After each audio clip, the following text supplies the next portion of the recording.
Hey everyone, welcome back to our channel all about PE.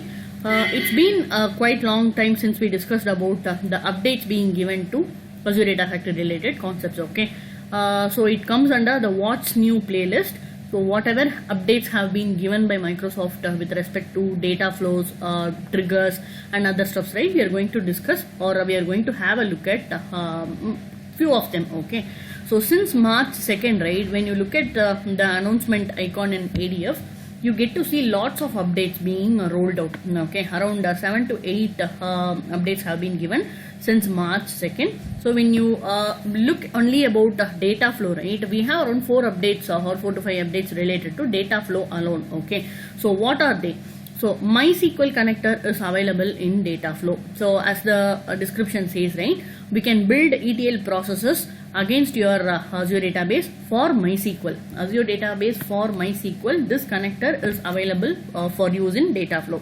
This is what they have provided in March 12th update. Okay, so we can directly connect it to MySQL database for pulling in the records. Okay, that is number one. And with respect to Delta Lake also, they have made some improvement to be used in data flows. Since I don't know much about this Delta Lake, I'm not covering in deeper about it. Okay, so this is second update, and we have couple of more updates as well. Alright, data flow adds parse transformation for JSON and delimited text string. See, when your table has a JSON column, or you have a file with a JSON column with many delimited values, for example, you can have values like this, ID followed by ID and name followed by the name.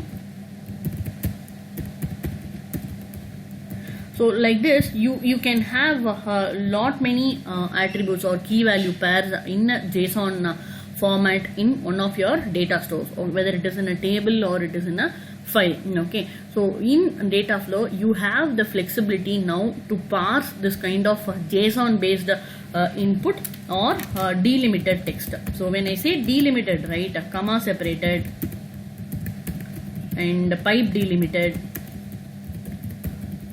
For example, if you have an address column, right, you will have door number, comma, street name, comma, city name.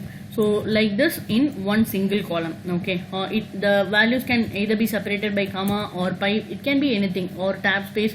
It can be anything. So if your input has such a kind of record, right, you have the flexibility to parse it very easily in data flow now. So they have a parse transformation inside data flow which will let you work on top of JSON based columns or delimited text. Okay, I'm going to cover the same scenario in one of my videos, upcoming videos, so please have a look at it when you have time. Okay, so that is one very good update that they have provided recently.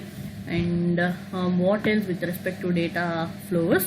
SQL stored proc as source option. Okay, so until this update was rolled out, right, till March 22nd 2021, we were not having option to call a stored procedure from a data flow source. Okay, so you will either have to write the query directly, or you have to point to the table directly. You will not have an option to call your stored procedure or an user defined function. Okay, so after this update has been rolled out, you have the option to call a stored procedure which in turn can have parameters and other stuff, right? Similarly, you can also write a query to pull records from a function, user defined function, which can return a table.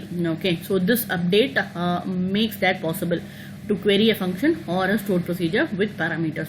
Okay, so this is another update to data flow. So these 4 are the things that we have recently got some updates to. Okay, apart from this data flow related updates, we have one for triggers. Okay, so event trigger is renamed to storage event trigger in UI portal.